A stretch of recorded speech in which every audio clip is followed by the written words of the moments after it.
cannot tell you how obsessed I am with this chart.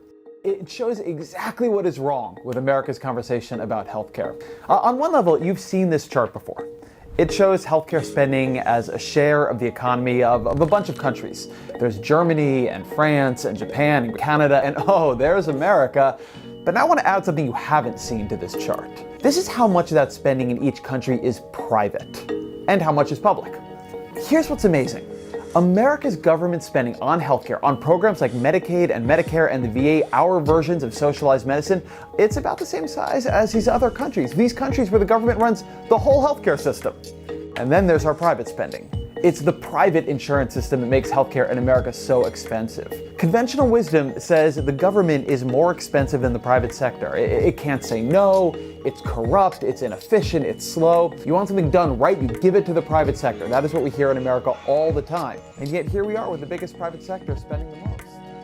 More, right? Yeah. More, Yeah. but we get less. And we're supposedly this amazing healthcare system. But are we? Are we just told these things? But I want to have a little conversation about that. I want to dive into that. We have elections coming up soon. There's a lot of polarity when it comes to healthcare. What people want and what people don't want. There's a lot of tension right now with the immigrations, floods coming in, and that's putting a strain on healthcare systems, especially in New York City. What else do we have going on? We're talking about capping medications. So that really means that you have to really include the government into our healthcare system. And is all that what we really want? So when we talk about better nurse care, we're talking about providing care to our patients with all of these barriers, nuances and nuances coming. Yeah. And that just tells me that it's evolving. It meaning healthcare is evolving, and that just means that nurses and nursing care should be evolving. So when we're talking about better nurse care, we're talking about something fluid, something that's going to be adaptable, and something that is going to answer and address the needs of the future.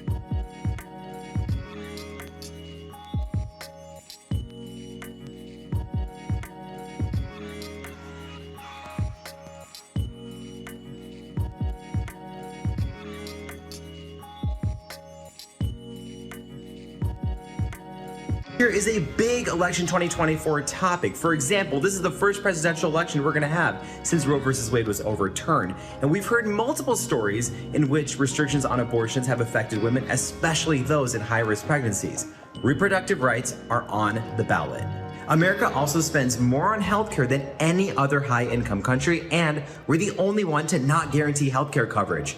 With that, healthcare affordability, drug pricing, access to Medicare and Medicaid are also on the ballot, and there's more. 1 in 5 Americans has a mental illness. Drug overdoses, especially from opioids, claimed over 100,000 lives in 2021, and gun violence is the leading cause of death in children.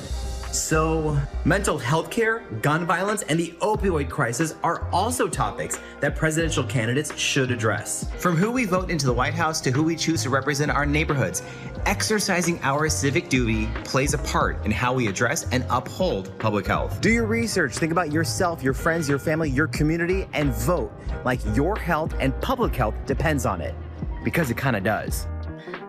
So that being said, and that was a mouthful, but yeah. So let's dive right in. So the dynamic ultimate truth. What is it? What? Yeah, exactly. Yes. It is. It is non-static. I mean, it really isn't. Healthcare is not static at all. I mean, I think that we have these old models right now that are really trying to compete with these newer issues. Why is a free market so bad at controlling the cost of healthcare in the United States? Let's talk about that. Let's start off there. I go on Twitter, I go on social media in general, and I see a lot of negative posts about immigrations and illegal aliens and the whole cats and dogs comment by Trump during the debate. And if you're someone who doesn't really dive into this, on the surface, if you take everything that you see, you will end up hating people that are coming to the United States and that are trying to seek a better living. You'll end up hating them. And then that's not right. That's not right, you know, because they come here for better lives. We don't want to be xenophobic.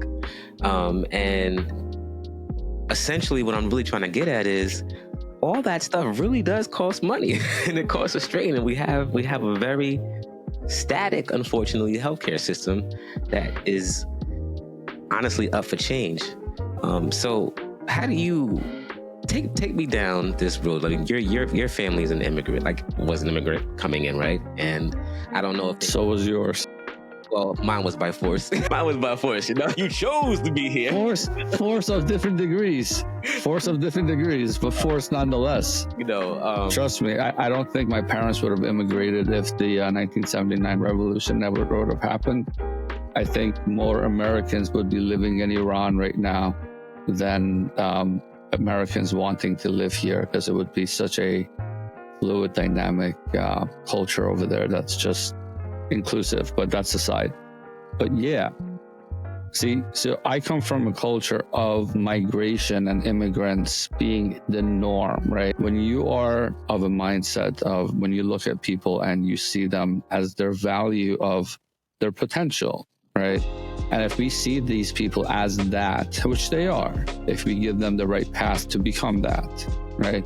If we allow them to, you know, come forward, introduce yourself, you know, make yourself known, register, do whatever, get your taxes on, you know, get your papers on. Why not? Why not? Right?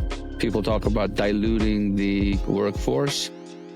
Half the stuff that they're doing, the typical American would not touch. Would not touch, let's be honest. Would not touch. you're referring to like jobs like, Yeah. yes, Like it's farming or like